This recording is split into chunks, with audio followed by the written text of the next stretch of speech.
사연다방 청취자 여러분, 외도보다 더 무서운 것이 무엇이지 아세요? 저는 외도보다 더 무서운 외면에 지쳐 졸혼을 선택한 올해 62세 이수경이라고 합니다. 법적으로는 부부지만 자유롭게 살 수 있다고 생각했던 졸혼이라는 선택. 저도 처음엔 이게 정말 좋은 선택인 줄 알았어요. 하지만 이 졸혼이 불러온 충격적인 결말은 다시 한번 저의 선택을 돌아보게 됩니다. 과연 여러분이 저였다면 어떤 선택을 하셨을까요? 저의 사연을 통해 여러분의 지혜와 경험을 댓글로 나누어 주세요. 시청 전 구독과 좋아요, 그리고 알람 설정해 주시면 매일 새로운 이야기로 찾아뵙겠습니다. 저는 35년을 함께 산 남편과 평범한 삶을 살아왔어요. 남편은 구청에서 37년간 성실하게 일했고, 저는 평생 전업주부로 집안을 돌봤죠. 자식들 뒷바라지하고 시부모님 모시고 남편 내조하면서 제 나름대로는 열심히 살아왔다고 생각해요. 그런데 3년 전 남편이 정년 퇴직을 하고 나서부터 우리 집 분위기가 완전히 달라졌어요. 처음에는 그래도 좋았어요. 오랜만에 남편과 함께 시간을 보낼 수 있겠다 싶어서 설렜거든요. 여행도 가고 맛있는 거도 같이 먹고 그동안 바빠서 못했던 이야기들도 나누고 싶었어요. 하지만 현실은 정말 달랐어요. 남편은 퇴직 다음 날부터 거실 소파를 완전히 점령해버렸어요. 아침에 일어나면 바로 소파에 앉아서 신문을 펼쳐보고, 낮에는 누워서 TV를 보고, 저녁에도 그 자리에서 뉴스를 봐요. 하루 종일 그 자리에서 꼼짝도 안 해요. 처음에는 이해하려고 했어요. 37년간 매일 출근하던 사람이 갑자기 할 일이 없어지니까 적응이 어려울 수도 있겠다 싶었거든요. 그래서 조심스럽게 말을 걸어봤어요. 여보, 오늘 날씨가 참 좋은데 공원이라도 산책할까요? 남편은 TV 화면만 뚫어져라 쳐다보면서 대답했어요. 아, 피곤해. 나 좀 쉬게 내버려둬. 그때부터 느꼈어요. 아, 이 사람이 나를 정말 귀찮아하는구나. 몇 달이 지나도 상황은 나아지지 않았어요. 오히려 더 심해졌죠. 제가 밥상을 차려놓고 밥 먹으라고 해도 대답이 없어요. 그냥 소파에서 일어나서 밥을 먹고 다시 소파로 돌아가요. 고맙다는 말도 맛있다는 말도 없어요. 어느 날은 정말 답답해서 소파 앞에 서서 말했어요. 여보, 저도 사람이에요. 말 한마디라도 해주세요. 이렇게 무시당하니까 너무 힘들어요. 그랬더니 남편이 짜증스러운 표정으로 저를 쳐다보더니 이렇게 말했어요. 뭘 무시해. 나는 조용히 있고 싶은데 왜 자꾸 귀찮게 해? 그 순간 정말 가슴이 철렁했어요. 35년을 함께 산 남편이 저를 귀찮다고 하다니. 제가 뭘 잘못했는지도 모르겠고 왜 이렇게 대하는지도 모르겠더라고요. 그 이후로는 아예 대화가 끊어졌어요. 남편은 저와 눈도 안 마주치고 저도 말 걸기가 무서워졌어요. 집안에서 둘이 살고 있는데 마치 혼자 사는 것 같았어요. 아니, 혼자 사는 게 차라리 나을 것 같았어요. 적어도 혼자 살면 이렇게 무시당하는 기분은 안 들 테니까요. 아침에 일어나서 남편 아침상을 차려주고 점심때 되면 점심을 차려주고 저녁 때도 마찬가지예요. 그런데 감사하다는 말은커녕 쳐다보지도 않아요. 마치 제가 밥을 차려주는 기계 같다는 생각이 들었어요. 더 슬픈 건 밤이었어요. 잠자리에서도 등을 돌리고 자요. 손 한 번 잡아주는 것도 없고 따뜻한 말 한마디도 없어요. 그냥 잠만 자요. 가끔 제가 먼저 말을 걸어보면 벌써 자고 있거나 피곤하다고 해요. 어떤 날은 정말 외로워서 눈물이 났어요. 35년을 함께 살면서 어떻게 이럴 수가 있나 싶었거든요. 젊었을 때는 바빠서 대화를 못했다면 이제는 시간이 많은데도 저를 완전히 투명인간 취급하는 거예요. 친구들을 만나서 하소연을 해봤지만 별로 도움이 안 됐어요. 다들 그러더라고요. 남자들은 원래 퇴직하면 그렇다고, 시간이 지나면 나아진다고. 하지만 3년이 지난 지금도 변한 게 없어요. 어떤 친구는 이런 말도 했어요. 수경아, 그래도 남편이 바람 피우지 않고 집에 있으니까 다행이야. 요즘 황혼 이혼하는 사람들 많다던데. 하지만 저는 생각이 달랐어요. 바람을 피우는 것도 나쁘지만 이렇게 완전히 무시당하는 것도 똑같이 아파요. 어쩌면 더 아플 수도 있어요. 적어도 바람을 피우면 그 사람한테는 관심이 있다는 거잖아요. 그런데 남편은 아무 것에도 관심 자체가 없어요. 하루는 정말 답답해서 남편한테 물어봤어요. 여보, 저한테 불만 있어요? 뭔가 잘못한 게 있으면 말해주세요. 그랬더니 남편이 신문을 내려놓지도 않고 말했어요. 불만은 무슨. 그냥 조용히 살자. 우리 나이에 무슨 그런 얘기야. 우리 나이에 무슨 그런 얘기라니. 대화를 하자는 게 그렇게 이상한 얘기인가요? 부부가 서로 어떻게 지내는지 물어보는 게 그렇게 이상한 일인가요? 그날 밤 잠이 안 와서 한참을 생각했어요. 정말 이렇게 살아야 하나? 앞으로 20년, 30년을 더 이렇게 살아야 하나? 그 생각을 하니까 숨이 막히더라고요. 다음 날 아침 남편이 평소처럼 소파에 앉아 신문을 보고 있는 모습을 보면서 확신했어요. 이 사람은 저를 사랑하지 않아요. 어쩌면 처음부터 사랑한 적이 없을지도 몰라요. 그냥 편한 동거인 정도로 생각하는 것 같아요. 그때부터 저도 마음을 다르게 먹었어요. 이렇게 사는 게 정답이 아니라는 걸 깨달았거든요. 뭔가 변화가 필요했어요. 더 이상 이렇게 투명 인간으로 살 수는 없었어요. 그렇게 답답한 나날을 보내고 있던 어느 날 친구 영희가 저에게 제안을 했어요. 수경아, 이러다가 정말 우울증 걸리겠어. 나랑 산악회라도 나가볼래? 처음에는 망설였어요. 제가 산을 타본 경험도 별로 없고 운동도 별로 안 해봤거든요. 게다가 남편이 뭐라고 할지도 걱정됐고요. 하지만 영희가 계속 권하더라고요. 일단 한 번만 나가봐. 우리 동네 산악회는 사람들이 다 좋아. 나이도 비슷하고 분위기도 화목해. 결국 용기를 내서 따라 나갔어요. 첫 산행은 정말 힘들었어요.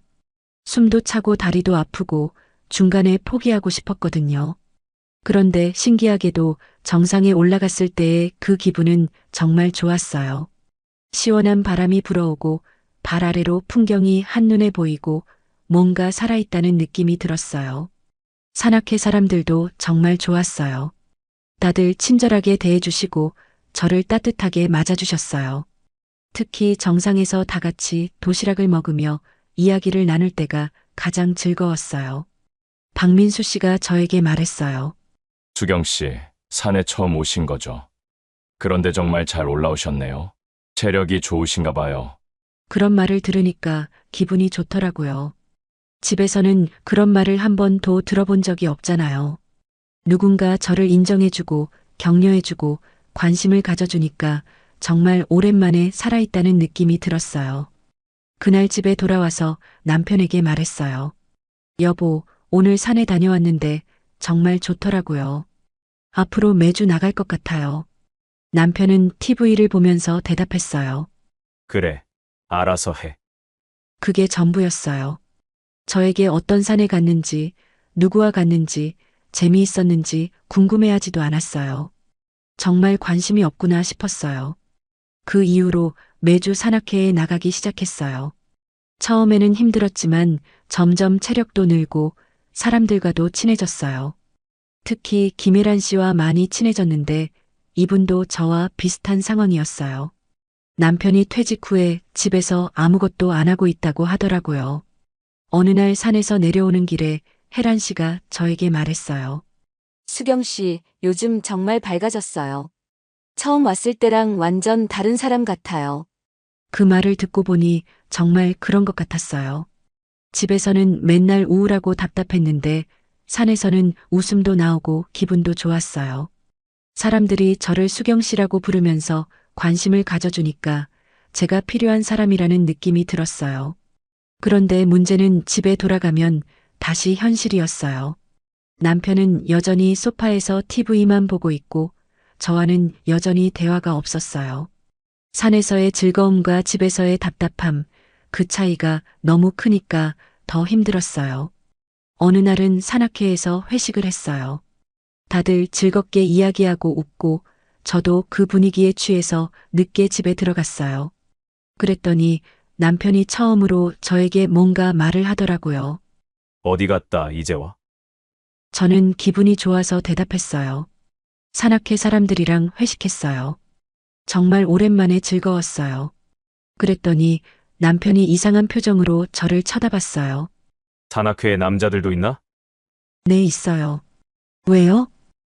그냥. 그때는 별 생각이 없었는데 나중에 보니까 남편이 의심하고 있었더라고요. 제가 산악회에 나가는 걸 좋게 보지 않았던 거였어요. 며칠 후에 딸 희선이가 갑자기 집에 왔어요. 평소에는 바빠서 자주 안 오는데 그날은 심각한 표정으로 와서 저에게 말했어요. 엄마, 잠깐 얘기 좀 해요. 희선이가 저를 방으로 데려가더니 문을 닫고 말했어요. 엄마, 혹시 바람 피우는 거 아니에요? 깜짝 놀랐어요. 딸한테서 그런 말을 들을 줄은 정말 몰랐거든요. 희선아, 그게 무슨 말이야?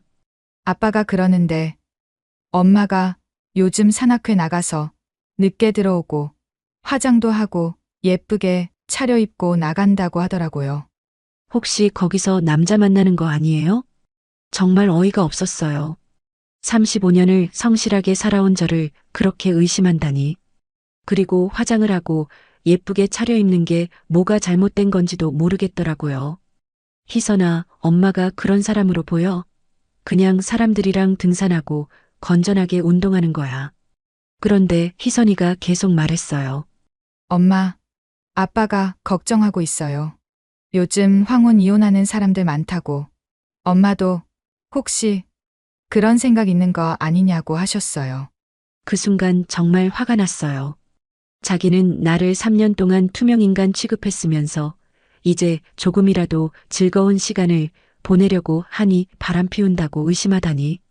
희선아, 너도 아빠 편이구나.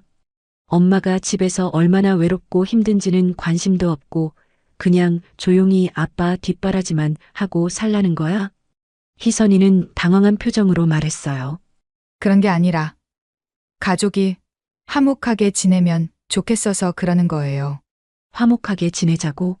누가 화목하지 않게 만들었는데? 엄마는 3년 동안 얼마나 노력했는데? 대화하려고 관심 가지려고 얼마나 애썼는데 아빠가 다 무시했다고. 그날 희선이와 크게 싸웠어요. 결국 희선이는 울면서 돌아갔고 저는 정말 서러웠어요.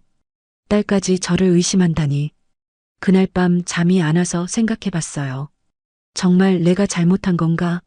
35년을 함께 산 남편이 나를 투명인간 취급하는데 이제 조금이라도 즐거운 시간을 보내려고 했더니 바람 피운다고 의심받아야 하는 건가? 그런데 솔직히 말하면 산악회에서 만난 사람 중에 저에게 관심을 보이는 남성분들이 있었어요. 민수 씨 같은 분은 저에게 정말 친절하게 대해주시고 등산할 때도 많이 도와주셨거든요. 그런 관심이 나쁘지 않았어요. 오히려 좋았어요. 혜란 씨도 그런 얘기를 했어요. 수경 씨, 우리도 여자예요. 누군가 관심 가져주고 따뜻하게 대해주면 기분 좋은 게 당연해요. 남편한테서 받지 못하는 걸 다른 곳에서 받는 게 뭐가 잘못된 거예요? 그 말이 맞는 것 같기도 했어요. 하지만 한편으로는 죄책감도 들었어요. 결혼한 여자가 다른 남자에게 관심을 받는 게 옳은 일인가 싶기도 하고, 그렇게 고민하던 중에 TV에서 우연히 본 프로그램이 제 인생을 바꿔놨어요. 조론이라는 게 있다는 걸 알게 된 거예요. 그날 평소처럼 남편이 소파에서 TV를 보고 있을 때였어요. 저는 주방에서 설거지를 하면서 흘려듣고 있었는데 갑자기 귀가 번쩍 뜨이는 내용이 나왔어요. 제2의 인생 황혼이혼이라는 프로그램에서 조론에 대해 설명하고 있었거든요. 조론이라는 말 자체를 처음 들었어요. 결혼을 졸업한다는 뜻이라고 하더라고요. 변호사가 나와서 설명하는 걸 들어보니까 이혼은 하지 않으면서 따로 사는 거였어요. 법적으로는 부부관계를 유지하지만 실제로는 각자 독립적인 생활을 하는 거였죠. 그 순간 정말 눈이 번쩍 뜨였어요. 이런 방법이 있다니. 이혼을 하자니 여러 가지 복잡한 문제가 있고 그렇다고 이대로 계속 살자니 너무 답답했는데 딱 중간 지점에 해결책이 있었던 거예요. 프로그램에서는 실제 사례도 소개했어요. 성향이 다른 노부부가 조론을 통해서 각자 원하는 생활을 하면서도 가족 관계는 유지하고 있다고 하더라고요. 명절에는 자녀들과 함께 모이고 상속이나 연금 같은 법적 혜택도 그대로 받을 수 있다고 했어요. 설거지하던 손을 멈추고 TV 앞으로 갔어요. 정말 자세히 듣고 싶었거든요. 변호사가 계속 설명하고 있었어요. 조론의 장점은 복잡한 재산분할 절차 없이도 각자의 삶을 살 수 있다는 점입니다. 또한 사회적 체면도 유지할 수 있고 자녀들에게 주는 충격도 최소화할 수 있어요. 정말 제가 원하던 바였어요. 남편과 이혼을 하자니 그동안 함께 산 정이 있고 무엇보다 주변 시선이 부담스러웠거든요. 특히 희선이가 어떻게 생각할지도 걱정됐고요. 그런데 조론이라면 다르잖아요. 법적으로는 부부니까 체면도 서고 실제로는 따로 살면서 각자 원하는 대로 살 수 있고 저에게는 정말 완벽한 해결책처럼 보였어요. 프로그램이 끝나고 나서 남편에게 조심스럽게 말을 꺼내봤어요. 여보, 방금 TV에서 조론이라는 게 나왔는데 봤어요? 남편은 채널을 돌리면서 대답했어요. 뭔 소리인지 모르겠어. 아까 방송에서 나온 거요. 이혼은 안 하고 따로 사는 거요. 법적으로는 부부인데 실제로는 각자 생활하는 거라고 하더라고요. 그랬더니 남편이 처음으로 저를 똑바로 쳐다봤어요. 그게 뭔 소리야? 갑자기 왜 그런 얘기를 해? 저는 용기를 내서 말했어요. 여보, 우리 솔직히 얘기해봐요. 지금 우리 사이가 어때요? 대화도 없고 서로에게 관심도 없고 이런 식으로 살면 둘 다 힘들지 않아요? 남편이 어이없다는 표정으로 말했어요. 뭔 소리야? 우리가 뭐 어떻다고? 평범하게 잘 살고 있잖아. 평범하게 잘 살고 있다고요? 정말 그렇게 생각해요? 저는 3년 동안 얼마나 외롭고 힘들었는데요. 그랬더니 남편이 짜증을 내기 시작했어요. 아, 또 시작이네. 뭐가 그렇게 불만이야? 먹을 것도 부족하지 않고 살 집도 있고 뭐가 문제라는 거야? 그게 문제가 아니라고요. 사람은 먹고 자는 것만으로는 안 되잖아요. 대화도 해야 하고 서로 관심도 가져야 하고 남편은 완전히 화가 난 표정으로 말했어요. 그런 걸 원하면 친구들하고 해. 나는 조용히 살고 싶어. 그 말을 듣고 정말 화가 났어요. 친구들하고 하라고? 그게 남편이 아내에게 할 말이에요? 여보, 저도 사람이에요. 함께 살면서 대화가 없으니 답답해 죽겠다고요. 남편이 소리를 지르기 시작했어요. 그럼 어쩌라는 거야? 나는 회사에서 37년 동안 치이고 살았어. 이제 좀 쉬고 싶은데 왜 자꾸 귀찮게 해? 저도 참다 폭발했어요. 그럼 저는 결혼 생활 동안 뭐 했다고 생각해요? 저도 힘들었어요. 아이들 키우고 시부모님 모시고 당신 뒷바라지 하면서 얼마나 힘들었는데요. 그렇게 큰 소리로 싸운 건 정말 오랜만이었어요. 남편도 저도 서로 화가 나서 며칠 동안 말도 안 했어요. 며칠 후에 남편이 먼저 말을 걸어왔어요. 여보, 그때 말한 그거. 조론인가 뭔가. 그게 정확히 뭐야? 저는 그 사이에 인터넷으로 찾아본 자료들을 정리해서 설명해 줬어요. 각자 다른 곳에서 살면서도 법적으로는 부부관계를 유지하는 거예요. 그러면 상속권도 그대로 있고 연금도 받을 수 있고요. 명절이나 가족 모임 때는 함께 할 수도 있고요. 남편이 잠깐 생각하더니 말했어요. 그런데 남들이 뭐라고 하겠어? 별거 한다고 하면 이상하게 볼 거 아냐? 저는 그 말에 실망했어요. 정말 중요한 건 우리 둘의 행복인데 남들 시선만 걱정하고 있으니까요. 여보, 남들이 뭐라고 하는 게 뭐가 중요해요? 우리가 행복한 게 더 중요하지 않아요? 남편이 고개를 저었어요. 아니야. 체면이라는 게 있지. 35년을 함께 살다가 갑자기 따로 산다고 하면 무슨 문제가 있냐고 할 거야. 그래도 저는 포기하지 않았어요. 다른 사람들도 이해할 거예요. 요즘 조론하는 사람들 많다고 하더라고요. 각자 원하는 대로 살면서도 가족 관계는 유지할 수 있으니까 오히려 좋은 방법이라고 생각할 수도 있어요. 하지만 남편은 끝까지 반대했어요. 안 돼. 그런 건 우리한테 맞지 않아. 그냥 지금처럼 사는 게 좋아. 지금처럼 사는 게 좋다고요? 정말 그렇게 생각해요? 남편이 단호하게 말했어요. 그래. 뭐가 문제야? 조용히 잘 살고 있잖아. 그날 밤 정말 잠이 안 왔어요. 남편은 정말 모르는구나 싶었어요. 제가 얼마나 힘들어하는지, 얼마나 외로운지 전혀 모르고 있었어요. 아니면 알면서도 관심이 없는 건지. 다음날 영희를 만나서 상의해 봤어요. 영희도 비슷한 고민을 하고 있다고 하더라고요. 수경아, 나도 그런 생각 해봤어. 우리 남편도 비슷해. 근데 막상 시행하기는 쉽지 않더라. 왜? 법적으로 복잡한 문제가 많다고 하더라. 그리고 자식들 반응도 걱정되고. 저도 그런 걱정이 있었어요. 하지만 지금 이대로 사는 것보다는 나을 것 같았어요. 그날 집에 돌아와서 다시 한번 남편에게 말해봤어요. 여보, 진짜 한 번만 더 생각해봐요. 졸업 말이에요. 남편이 신문을 펼치면서 말했어요. 그런 소리 그만해. 창피하게. 창피하긴 뭐가 창피하다는 거예요? 우리가 행복하면 되지. 함께 살다가 갑자기 따로 산다고 하면 사람들이 뭐라고 생각하겠어. 그 순간 정말 화가 났어요. 체면은 그렇게 중요하면서 제 마음은 왜 안 중요한 건지. 알겠어요. 당신은 체면이 저보다 중요하군요. 그날부터 저는 다른 방법을 생각해 보기 시작했어요.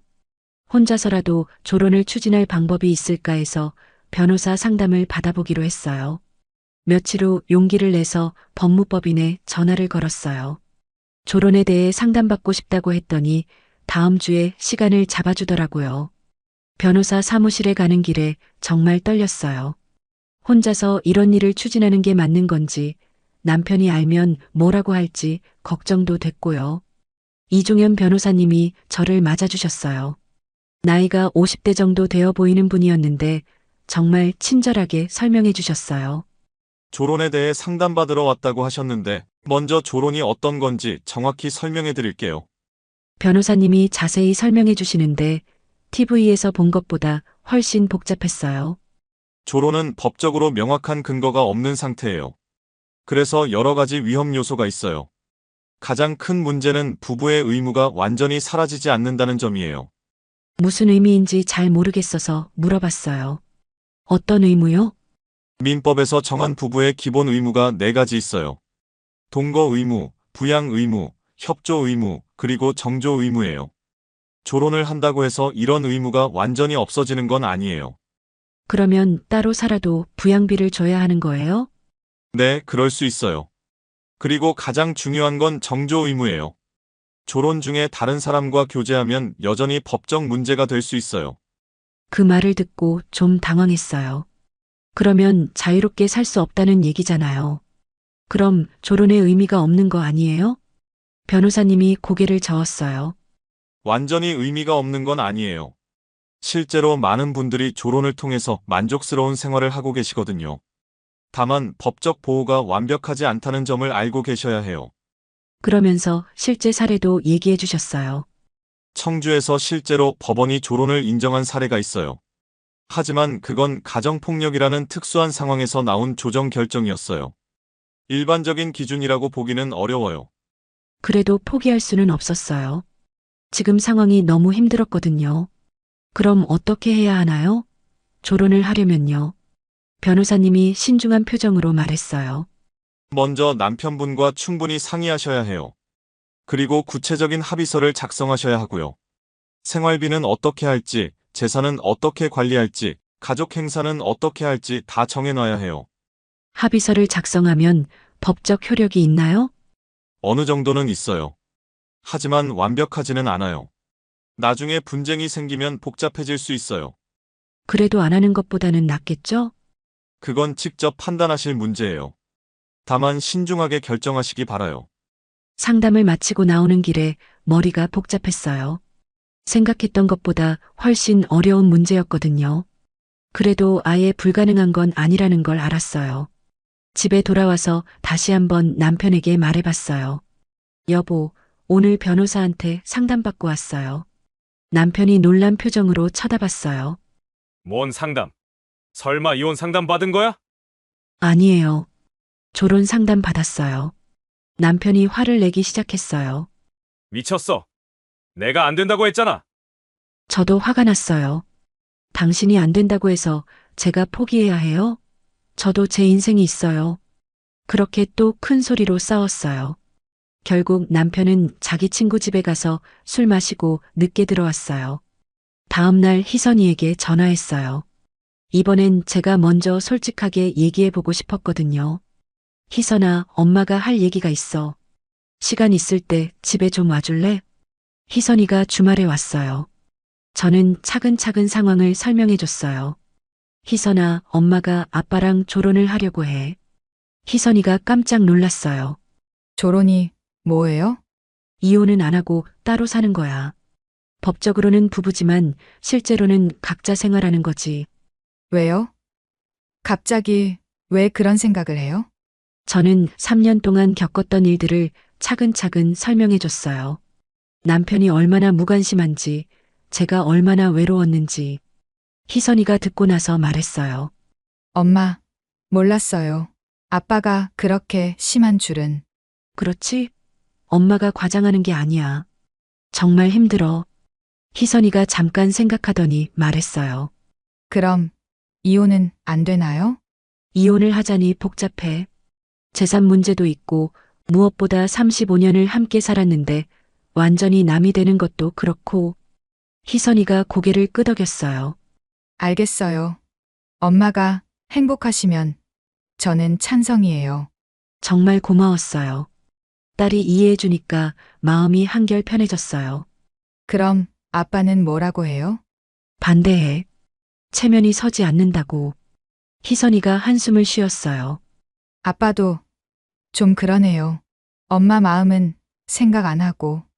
그날 희선이가 남편과 긴 대화를 나눴어요. 구체적으로 뭘 얘기했는지는 모르겠지만 다음 날 남편이 저에게 말했어요. 희선이가 그러는데 당신이 정말 힘들었다는데. 네, 정말 힘들었어요. 그럼 한번 해보자. 조론 말이야. 정말 깜짝 놀랐어요. 갑자기 마음이 바뀐 이유를 물어봤더니 희선이가 설득했다고 하더라고요. 대신 조건이 있어. 체면은 지켜야 해. 그리고 나중에 문제 생기면 책임 묻지 마. 알겠어요. 제가 알아서 할게요. 그 이후로는 일이 빠르게 진행됐어요. 변호사님과 다시 상담해서 합의서를 작성했어요. 주요 내용은 이랬어요. 생활비는 남편이 월 150만 원씩 지급하기로 했어요. 아파트는 남편이 계속 살고 저는 근처에 원룸을 얻기로 했어요. 명절이나 가족 모임에는 함께 참석하기로 했고요. 합의서에 서명하는 날 정말 떨렸어요. 결혼 생활에서 처음으로 제 뜻대로 하는 일이었거든요. 드디어 제 공간을 마련했어요. 작은 원룸이었지만 정말 자유로웠어요. 처음 며칠은 정말 좋았어요. 제가 원하는 시간에 일어나고, 원하는 음식을 먹고, 원하는 프로그램을 보고, 이런 게 자유구나 싶었어요. 그런데 문제는 그때부터 시작됐어요. 졸혼한 지 3개월이 지났을 때였어요. 그동안 남편은 약속대로 매달 150만 원씩 생활비를 보내줬어요. 저도 나름대로 만족스러운 생활을 하고 있었고요. 그런데 어느 날 갑자기 남편에게서 전화가 왔어요. 여보, 잠깐 만날 수 있어? 무슨 일인지 궁금해서 만나기로 했어요. 근처 카페에서 만났는데 남편 표정이 좋지 않더라고요. 무슨 일이에요? 남편이 망설이더니 말했어요. 검진 받았는데 당뇨 수치가 높게 나왔어. 당뇨요? 언제부터요? 오래된 것 같아. 그동안 몰랐는데 이번에 정밀 검사 받으니까 합병증도 있다고 하더라. 그 말을 듣고 마음이 복잡했어요. 그래도 남편인데 아프다고 하니까 걱정이 되더라고요. 치료비는 얼마나 나와요? 새로운 치료를 해보려 해. 한 달에 50만 원 정도는 나올 것 같아. 그래서 말인데 생활비를 좀 줄여야겠어. 줄인다고요? 얼마나요? 100만 원 정도로. 50만 원이나 줄인다고요? 그럼 제가 어떻게 살아요? 남편이 미안한 표정으로 말했어요. 미안해. 근데 어쩔 수 없어. 내 치료비도 나가야 하고. 저는 화가 났어요. 그럼 저는 어떻게 살라고요? 거기에 맞춰서 생활 계획을 다 세웠는데요. 그때는 몰랐잖아. 내가 아플 줄. 하지만 50만 원 차이는 너무 컸어요. 원룸 월세만 50만 원인데 나머지 50만 원으로 살기에는 정말 빠듯했거든요. 여보, 다른 방법은 없어요? 치료비는 보험에서 나오는 것도 있잖아요. 보험으로는 부족해. 좋은 약 쓰려면 비급여도 많이 나가. 그럼 저는 어떡해요? 100만 원으로는 정말 힘들어요. 남편이 갑자기 다른 얘기를 꺼냈어요. 그런데 말이야. 혹시 당신 돈 벌 생각은 없어? 갑자기 돈을 벌라고요? 제가 뭘 할 수 있겠어요? 요즘 나이 많은 사람도 할 수 있는 일이 많다던데. 마트에서 일한다든지. 정말 어이가 없었어요. 자기는 집에서 편히 지내면서 저보고 일하라니. 이 나이에 갑자기 일자리를 구하라고요? 나이도 나이고 경력도 없는데 누가 저를 뽑겠어요? 남편이 답답한 표정으로 말했어요. 그럼 어쩌라는 거야. 내가 돈이 무한정 있는 것도 아니고. 그날 집에 돌아와서 정말 고민이 많았어요. 100만 원으로는 정말 생활이 어려웠거든요. 그렇다고 일자리를 구하기도 쉽지 않고 며칠 후에 더 큰 문제가 터졌어요. 남편이 갑자기 쓰러져서 응급실에 실려갔다는 연락을 받았어요. 희선이가 울면서 전화했어요. 엄마, 아빠가 쓰러졌어요. 지금 병원 응급실에 있어요. 급하게 병원으로 달려갔어요. 남편은 당뇨 합병증으로 의식을 잃었다가 깨어났더라고요. 다행히 생명에는 지장이 없었지만 입원이 필요한 상황이었어요. 의사 선생님이 저에게 설명해 주셨어요. 혈당 관리가 제대로 안 됐나 봐요. 앞으로 약물 치료와 함께 식단 관리도 철저히 해야 해요. 그때 현실적인 문제가 떠올랐어요. 남편이 입원하면 누가 돌봐야 하는 거지? 희선이가 저에게 말했어요. 엄마, 아빠 간병은 어떻게 해요? 저도 당황했어요. 조론을 했지만 법적으로는 여전히 부부니까 내가 돌봐야 하는 건가? 간병인을 쓰면 하루에 10만 원씩 나가요. 일주일만 해도 70만 원이에요. 희선이가 곤란한 표정으로 말했어요. 엄마가 직접 간병하시는 게 어때요? 저보고 간병을 하라고요? 조론을 한 이유가 뭔데요? 하지만 희선이 말도 맞았어요. 간병비가 너무 비쌌거든요. 결국 저는 일주일 동안 병원에서 남편을 돌봤어요. 낮에는 병실에서 간병하고 밤에는 제 원룸으로 돌아가고 정말 힘들었어요. 그런데 더 큰 문제가 있었어요. 남편이 퇴원한 후에 누가 돌볼 거냐는 거였어요. 의사 선생님이 말했어요. 당분간은 혼자 지내시기 어려울 것 같아요. 식사도 규칙적으로 해야 하고, 약도 정시에 드셔야 하고요. 희선이가 저를 쳐다봤어요. 엄마, 아빠 혼자 두면 안 될 것 같아요. 그럼 어쩌라는 거야? 다시 같이 사시는 게 어때요? 같이 살라고? 그럼 조론은 뭐가 되는 거야? 하지만 현실적으로 다른 방법이 없었어요. 간병인을 쓸 수도 없고 희선이도 직장 때문에 매일 올 수는 없었거든요. 결국 저는 다시 아파트로 들어갔어요. 남편 간병을 위해서였죠. 원룸은 그대로 두고 일주일에 며칠씩 아파트에서 지내기로 했어요. 그런데 이상한 일이 생겼어요. 남편이 생각보다 빨리 회복됐거든요. 2주 정도 지나니까 혼자서도 충분히 생활할 수 있을 정도가 됐어요. 그런데도 남편은 저보고 계속 같이 살자고 했어요. 여보, 그냥 계속 같이 살지 뭐. 조론하고 보니까 오히려 불편해. 불편하다고요? 뭐가요? 혼자 있으니까 외롭기도 하고 밥 해 먹기도 귀찮고. 그 말을 듣고 정말 화가 났어요. 자기가 편하니까 다시 같이 살자는 거였어요. 여보, 저는 싫어요. 처음 약속대로 따로 살아요. 당신 왜 그렇게 고집이 세? 부부가 같이 사는 거는 당연한 거 아니야? 당연하다고요? 그럼 처음에 왜 조론에 동의했어요? 그때는 몰랐어. 막상 해보니까 힘들어. 그날 밤 큰 소리로 싸웠어요.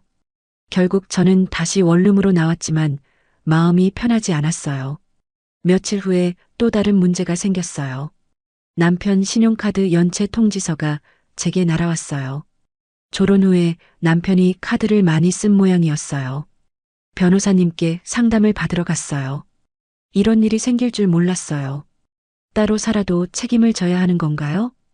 변호사님이 안타까운 표정으로 말했어요. 그래서 제가 조론의 위험성을 말씀드렸잖아요. 법적으로는 여전히 부부이기 때문에 이런 문제들이 생길 수 있어요. 그럼 어떻게 해야 해요? 근본적인 해결책은 이혼뿐이에요. 아니면 다시 합치든지. 이혼은 하기 싫고 다시 합치는 것도 싫었어요. 그럼 방법이 없는 건가요? 그날 집에 돌아와서 정말 후회했어요. 조론이 이렇게 복잡한 줄 몰랐거든요.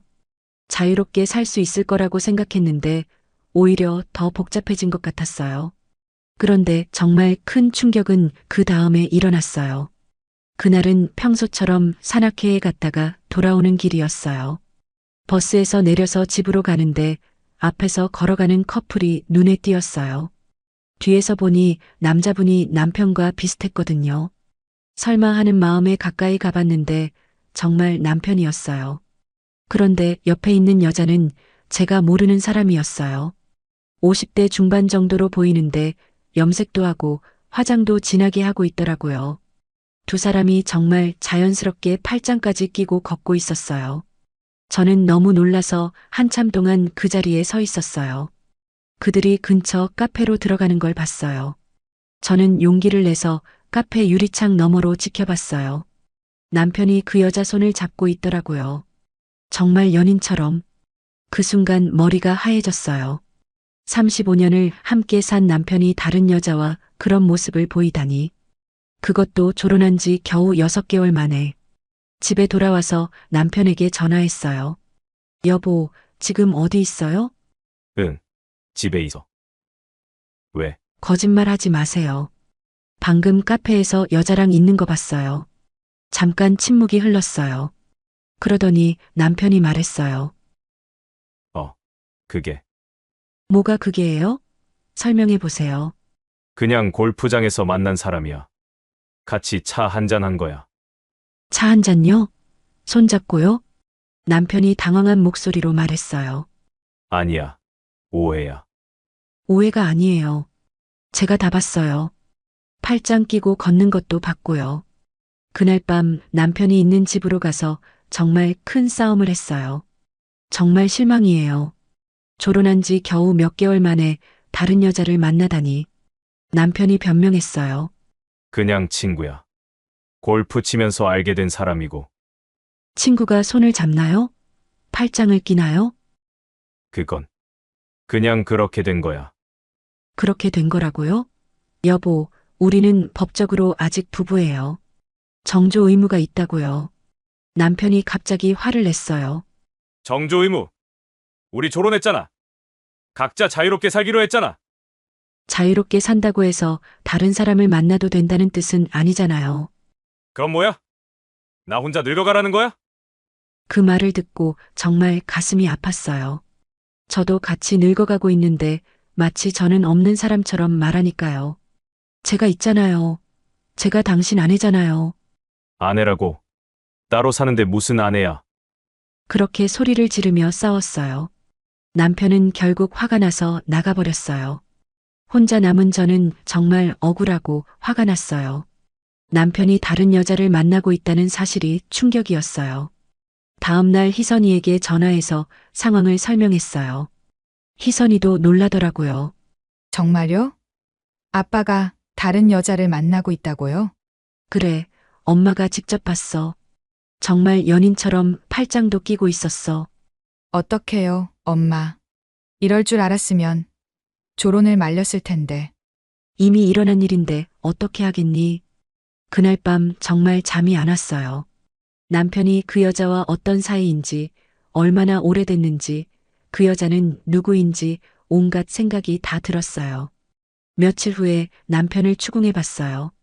여보, 솔직히 말해봐요. 그 여자와 어떤 사이예요?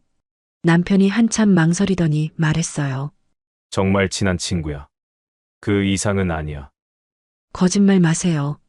친구가 그렇게 애정 표현을 하나요? 남편이 갑자기 다른 얘기를 꺼냈어요. 그런데 당신은 어때? 당신도 산악회에서 남자들이랑 잘 지내고 있잖아. 저요? 저는 그냥 등산 친구들이에요. 나도 마찬가지야. 그냥 골프 친구야. 하지만 저는 믿을 수 없었어요. 제가 본 모습은 분명히 친구 이상이었거든요. 그날 밤 혼자 생각해 봤어요. 사실 솔직히 말하면 저도 산악회에서 민수 씨에게 관심이 있었어요. 다른 남자에게 관심을 받으니까 기분이 좋았고 가끔은 더 가까워지고 싶다는 생각도 했었거든요. 그런데 정작 남편이 다른 여자를 만난다고 하니까 화가 나는 거예요. 이게 모순인 걸 알면서도 그랬어요. 다음 날 산악회에 갔는데 민수 씨가 저에게 말했어요. 수경 씨, 요즘 표정이 안 좋으시네요. 무슨 걱정 있으세요? 아, 별거 아니에요. 혹시 남편분과 문제 있으세요? 어떻게 알았는지 놀랐어요. 왜 그렇게 생각하세요? 수경 씨가 가끔 힘들어 보이실 때가 있어서요. 혹시 도움이 필요하면 언제든 말씀하세요. 그 말을 듣고 가슴이 뭉클했어요. 누군가 저를 걱정해주고 있다는 게 고마웠거든요. 고마워요, 민수 씨. 민수 씨가 조심스럽게 말했어요. 수경 씨, 실례가 안 된다면 저랑 개인적으로 만나실 수 있을까요? 그냥 차나 한잔하면서 이야기 나누고 싶어서요. 그 순간 정말 고민됐어요. 남편도 다른 여자를 만나고 있는데 나도 민수 씨와 만나면 안 되는 건가? 민수 씨, 죄송해요. 저는 결혼한 몸이라서 민수 씨가 이해한다는 표정으로 말했어요. 아, 그렇군요. 실례했습니다. 그날 집에 돌아와서 정말 복잡했어요. 남편은 자유롭게 다른 여자를 만나는데 저는 왜 참아야 하는 건지 모르겠더라고요. 그리고 조론이라는 게 정말 애매한 상태라는 걸 깨달았어요. 자유롭다고 하기에는 법적으로 얽혀 있고 부부라고 하기에는 실제로는 남이나 다름없고 며칠 후에 남편이 저에게 말했어요. 여보, 우리 이혼할까? 갑자기 이혼 얘기를 왜 해요? 이렇게 사는 것보다는 차라리 깔끔하게 정리하는 게 나을 것 같아. 그 여자 때문이죠? 남편이 잠깐 망설이더니 말했어요. 그것도 있고. 우리가 이렇게 애매하게 사는 게 서로에게 좋지 않은 것 같아. 그 말을 듣고 여러 생각이 들었어요. 정말 이혼하는 게 나을까? 아니면 다시 합쳐서 살까? 아니면 지금처럼 조론을 계속할까? 하지만 한 가지 확실한 건 지금 상태로는 아무도 행복하지 않다는 거였어요. 남편도 저도 모두 중간에 끼어서 답답해하고 있었어요. 그날 밤 정말 많은 생각을 했어요. 진정한 자유가 뭔지, 행복이 뭔지, 그리고 남은 인생을 어떻게 살아야 할지. 그날 밤 잠이 안 와서 밤새 생각했어요. 조론을 시작한 지 8개월이 지났는데 정말 내가 원했던 삶을 살고 있는 건가?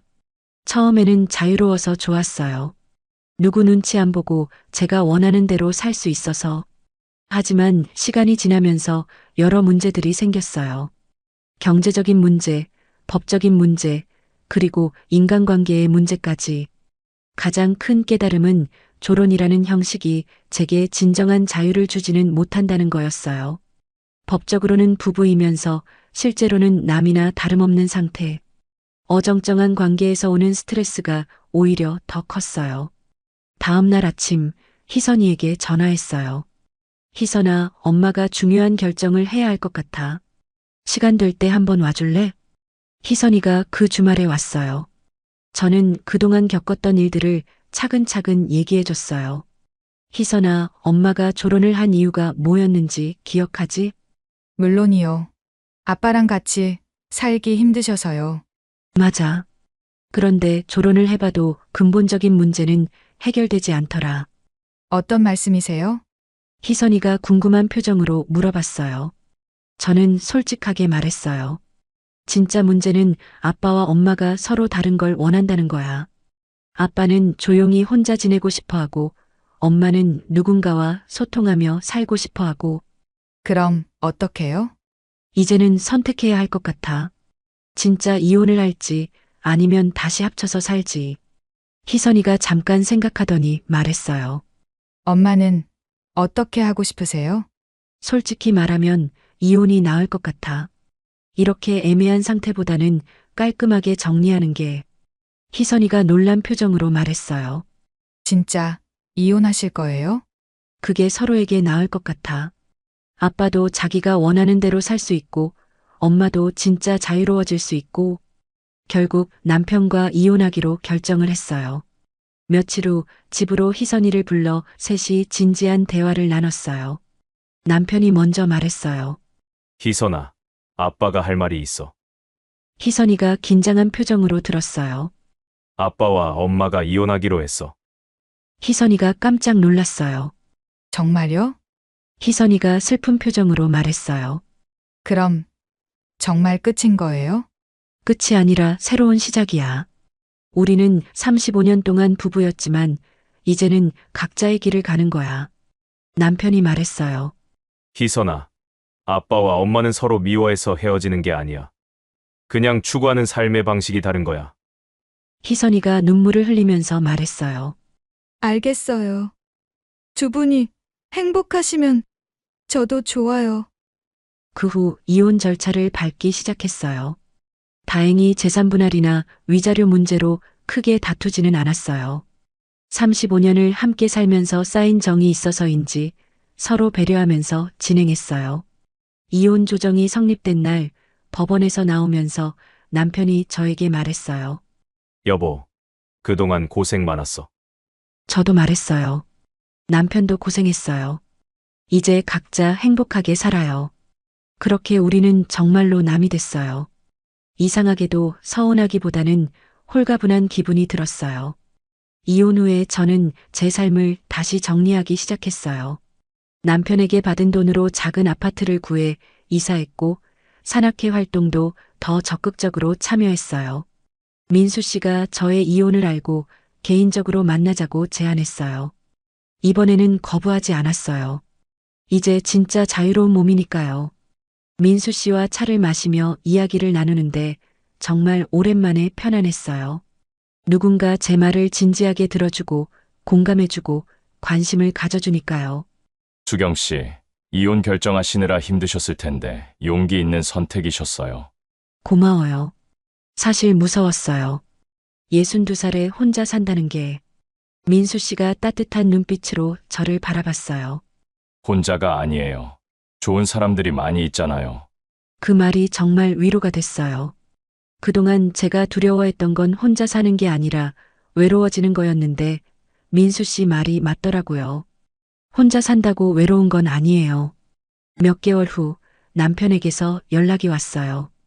골프장에서 만난 그 여성분과 재혼을 한다고 하더라고요. 축하해요. 행복하세요. 진심으로 축하했어요. 남편도 자기가 원하는 삶을 찾은 것 같아서 다행이었거든요. 당신도 좋은 인연 만나요. 고마워요. 그렇게 정말 깔끔하게 정리됐어요. 서로 원망하거나 미워하지 않고 각자의 길을 가게 된 거죠. 희선이도 처음에는 걱정했지만 시간이 지나면서 저의 변화를 인정해 주더라고요. 엄마, 요즘 정말 밝아지셨어요. 예전보다 훨씬 행복해 보여요. 그래, 엄마도 그런 느낌이야. 아빠도 재혼하시고 엄마도 새로운 생활에 적응하시고 오히려 더 좋아진 것 같아요. 그렇게 1년이 지났어요. 저는 이제 정말 제가 원하는 삶을 살고 있어요. 산악회 활동도 하고 새로운 취미도 생겼어요. 서예도 배우고 요리 교실도 다니고요. 민수 씨와도 좋은 관계를 유지하고 있어요. 연인이라고 하기에는 조심스럽지만 서로에게 소중한 사람이라는 건 확실해요. 어느 날 혜란 씨가 저에게 물어봤어요. 수경 씨, 결혼하다가 결국 이혼까지 하게 됐는데 후회 안 해요? 후회요? 전혀요. 오히려 조론을 해본 덕분에 진짜 원하는 게 뭔지 알게 됐어요. 어떤 의미예요? 조론할 때는 자유로워졌다고 생각했는데 사실은 법적으로 얽매여 있었던 거예요. 진짜 자유는 마음의 독립에서 시작되는 것 같아요. 혜란 씨가 고개를 끄덕였어요. 맞는 말이에요. 형식적인 자유와 진짜 자유는 다르죠. 네, 그래서 저는 이제 정말 자유로워요. 누구 눈치 보지 않고 제가 원하는 대로 살 수 있어요. 그날 밤 집에 돌아와서 거울을 봤어요. 62세의 제 모습이 보였는데 예전보다 훨씬 밝아 보였어요. 눈에 생기가 있고 웃음도 자연스럽고요. 조론이라는 걸 통해서 많은 걸 배웠어요. 형식적인 해결책보다는 근본적인 변화가 중요하다는 것, 진정한 자유는 마음에서 시작된다는 것, 그리고 나이가 들어도 새로운 시작이 가능하다는 것. 이제 저는 당당하게 말할 수 있어요. 62살의 새로운 인생을 시작했다고. 그리고 앞으로 남은 시간들을 정말 제답게 살아갈 거라고. 여러분, 제 이야기는 여기서 끝이에요. 처음에는 조론이 완벽한 해결책인 줄 알았는데 겪어보니까 그렇지 않더라고요. 가장 큰 깨달음은 진정한 자유는 법적인 형식에서 오는 게 아니라는 거예요. 마음의 독립, 내 자신을 사랑하고 존중하는 마음에서 시작되는 거더라고요. 조론이 나쁘다는 게 아니에요. 어떤 분들에게는 좋은 해결책일 수도 있어요. 다만 저에게는 이혼이 더 맞았던 것 같아요.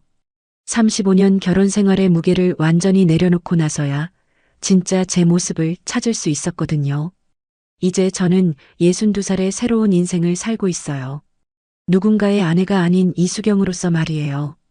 매일이 설레고 기대가 돼요. 혹시 저와 비슷한 고민을 하고 계신 분들이 있다면 용기 내시기 바라요. 나이는 정말 숫자일 뿐이에요. 언제든 새로운 시작이 가능해요. 여러분은 어떻게 생각하세요? 조론과 이혼, 어떤 선택이 더 나을까요? 댓글로 여러분의 이야기도 들려주세요. 오늘 제 이야기가 도움이 되셨다면 좋아요 버튼 꾹 눌러주시고 구독과 알림 설정도 부탁드려요. 여러분의 응원이 제게 큰 힘이 됩니다. 감사합니다.